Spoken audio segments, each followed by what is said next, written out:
A thick coat, only reading yellowish pages of ancient books, a person who is stacking books in an old library, isolated himself, not in contact with the rest of the world, right? Just think a kind of this imaginary of a historian in Oxford, Cambridge, right? Like in the movies. I think that story is not totally right. I'm gonna demonstrate you that historian work is better than that. Even more, it's a passion.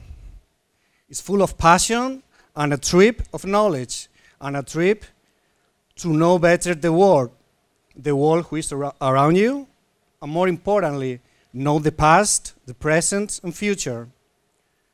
New generations of global historians are open, are defined by the openness, interdisciplinary, using new technologies, multi-sources archives all around the world. China, Japan, the Americas, Europe, Africa, and also in a constant dialogue with other scientific disciplines. Historian itself is not just somebody who's a storyteller. Like, you know, you may be used to this kind of sentence, once upon a time, blah, blah, blah, right? That is not true. And actually, the work of a historian is much better than that. It's open to the world, to new values, interconnecting not only history itself, but to other disciplines. Arts, humanities, technologies, a musician, storyteller, a novelist, a historian itself, an economist, social scientist who study politics or international relations, all share these three features: creativity, innovation, and interdisciplinary. I want you guys to keep in mind this word, interdisciplinary. We live in an interconnected world in which to know our past, to understand better our future, and to predict future problems, we need all scientific discipline in a constant interconnection. Open science for the world, that is the key point. Historians frequently use traditional methods to record and register information. We are overwhelmed by a lot of information. Not only today, you guys constantly hear about big data analysis, lot of information which are very important for a big nation, big powers. Today, the constant confrontation between the West and the East, China, US, the Brexit, all of that, it is very important to know the past and how we are ended up in the current situation, right? Notebooks, as I said, in which historian is just registering information. Which type of information you are registering? Just to tell a story?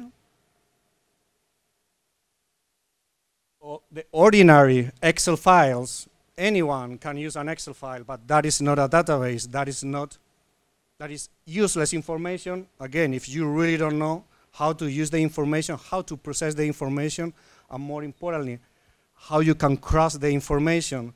So this, as you can see, old-fashioned, as you may think the second one, this is kind of new fashion. Of course, forget about it. Don't use this. This is not what we historians do today. Well, actually, I may tell you a little secret. My colleagues, in general, they even don't share this kind of points because it's a kind of, you are contesting, you are pushing, you are confronting the traditional way to do history. So the historian itself is a transgressor. I define myself as a transgressor. New techniques to register information. As you can see here, historical archives, they can be defined as containers of information. They simply don't stack books from Tang Dynasty, Song Dynasty, Ming Dynasty, Qing Dynasty. Not at all. Historical sources are defined in this old 18th century book as ocean of data. Again, we are overwhelmed by a lot of information, but the most important thing, how you process that kind of information with methodology, which kind of technique. So today, as I said before, interdisciplinary is the keyword. The use of new technologies to digitalize information for historians is a crucial point, because with that kind of help and dialogue, we can process much more data than using simply notebooks or using simply Excel files. Databases, multi-tracking system to cross information. Let me tell you a little bit about this, which is also interconnected with the multitask function of the historian. The historian, again, is not just a person who is writing stories. It's not just a person who is telling what happened during the Qing dynasty, when China expanded to the West, what happened in the First Opium War, what happened in Europe during the First Industrial Revolution, paleography, foreign languages, the knowledge of economics, international relations, politics. That is the most important thing in the historian package. And what is the paleography? You can see here, this is probably useless, meaningless for you, but it's quite and pretty important for historians. It helps us to decode information in the old writing from 18 and 17, during medieval times, old period, to decode the information that you can see in historical documents, paleographic or Chinese calligraphy, traditional Chinese, which is very important for Qing and Ming dynasty sources, as you can see here. This is a Ming dynasty document from Macau, Oman, in which the arrival of the first Europeans, the Jesuits, to China, they record information on how the different communities interact in South China, in Macau and Canton.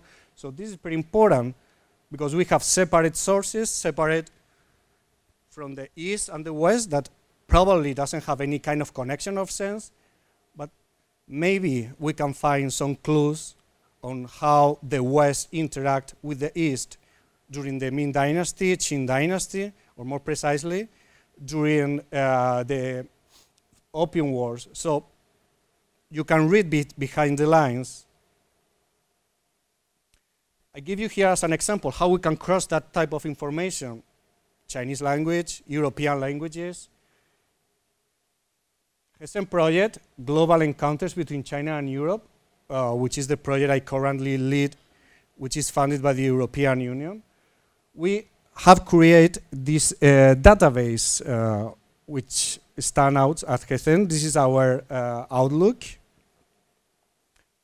And you know, what is this? Changlong Tongbao, of course. This stands out as our logo. And this logo is not simply to tell about history about China. It is to show how China was interconnected in global trade, not today, but during the 17th and 18th century, during Qing Dynasty, how markets were integrated, how big powers in Europe have communication with Qing Emperor. This really shows us that the early days of globalization, today is not globalization. Globalization started a long time ago. And I show you a short video demonstration in which I will show you some information on how we use this database. You can see here we have our output of data using an algorithm network data analysis using HEFI, which is to study the social network analysis for people and for commodities, because we are studying global markets in China and Europe. And all these dots you can see here are georeference, which means that we use maps, satellite maps, and also all maps to project that information. And this represents, in a small locality in South Spain, the consumers of Chinese silk, silk that was exported to Europe during the 18th century, during the Qianlong period. And we project that information. This is South Spain, South China, sorry, Seville. And in these parishes, these districts, we project the information, the social network analysis, and how consumers of Chinese goods were really represented. And as you can see, there was a very high demand for Chinese goods during that time. In Europe, of course, there was emulation of how to produce Chinese silk or porcelain, but that was not true. So this is one of the examples that help us in the project to demonstrate that China and Europe were much more interconnected than we think, and the real attraction for Chinese commodities in South Spain.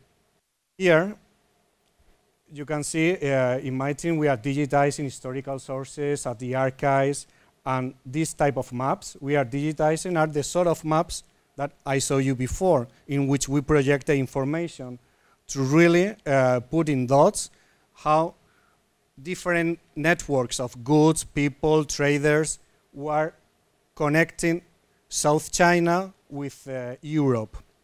And this is also very important for today because it helps us to know how the local markets were functioning. If you are a business, you are doing business today, it is really important to know the idiosyncrasy, the culture of the place to do successfully your business. And this is happening a long time ago. And again, let me show you how that type of database we're inputting the information, which is made in a SQL, structured query language. Traditional databases normally have around 40 tables. This is the SQL system in which you input, because as I say, a lot of sources, a lot of record, different type of information, so you need to structure the language, the words. Words are useless, but you need to create a system that make them coherent, especially when analyzing different sources, like names, people, addresses, countries, places. This is our GESEN database. We use more than 50 tables, like ordinary database, so we are crossing different sources. Chinese sources, European Spanish sources, English, or in French language. You can multiply this up to the infinite. We're using a lot of sources, but within that type of system, we make the information coherent, and we can make it cluster, like I showed you in the video demonstration. Sources around the world are scattered. Different type of language, material.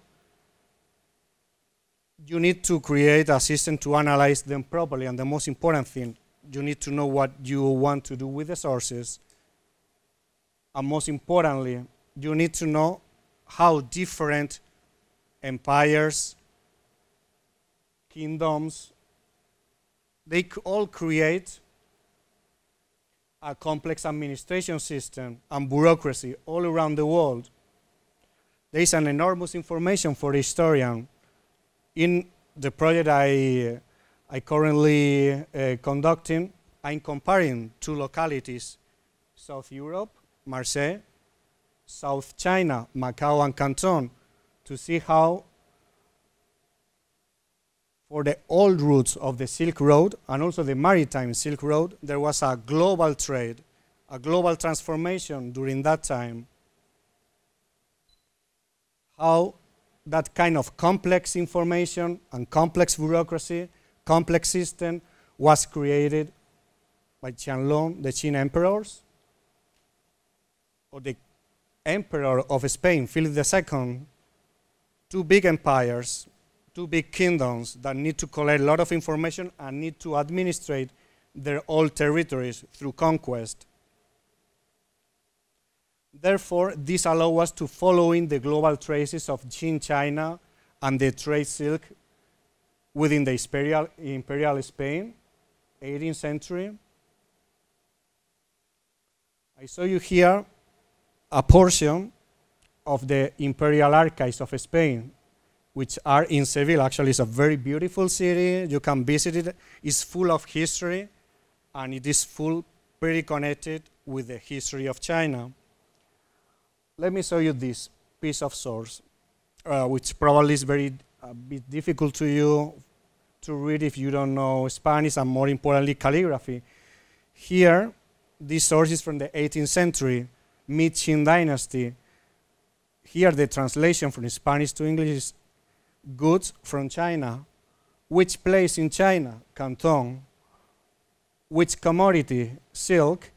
And which locality in South China? Here it says Chancheo, which is probably a meaningless word for you, but the Spanish people, the Spanish administration in the Philippines, because Manila used to be a possession, a colony of Spain during that time, they didn't know anything about Chinese language, so they write it as they listen it. So Chancheo is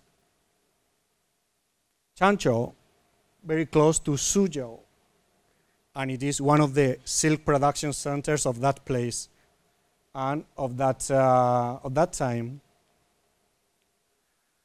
This allows us to follow the global traces from South Europe up to India, Macau, South China, Southeast Asia, the Philippines, crossing the Pacific, up to the Americas and Cadiz Seville. These are represented in networks, trade networks of people, of commodities, and people that were registering in the historical archives. This can be defined as a big data analysis. The archives, for instance, at the Washington, D.C., the first historical archives in Beijing, the imperial archives in Spain. All of these help us to understand economic growth, international relations, to make sense of this big puzzle of data. And for that, help us again to know the past, international relations, from Qianlong to Great Britain, and more importantly, to understand today international relations. Again, this all, as conclusion, prompted a global consumption, Chinese goods in Europe and European goods in China. Chinese people who are very used to consume Portuguese red wine or French mirrors, wine glasses. They was luxury commodities. And the assessment, there is nothing we don't have that we need from you, made by Emperor Qianlong to Lord Macartney, which was the diplomat by King George III from England, said he, the Chinese, but actually he was a Manchu, he was not a Han. You remember that the Qing dynasty is a Manchu dynasty, it's not a Han dynasty, says that we don't need anything from foreigners, but there was a huge consumption of foreign commodities. The breakthrough of all of these crossing Chinese, European sources is to understand better the transnational trade networks, the consumption in diverse societies, and to create a new methodology to finally solve a problem which has not been solved previously. Again, the problem of the historian, the question of the historian, the interactions between China and Europe through changes in consumer behavior and how this was correlated with economic growth. And this economic growth, we can make a cluster of information and normalizing data from year one up to today. Why some economies, like Great Britain, Germany, or France, grew faster than East Asian economies? Why kingdoms were overthrown?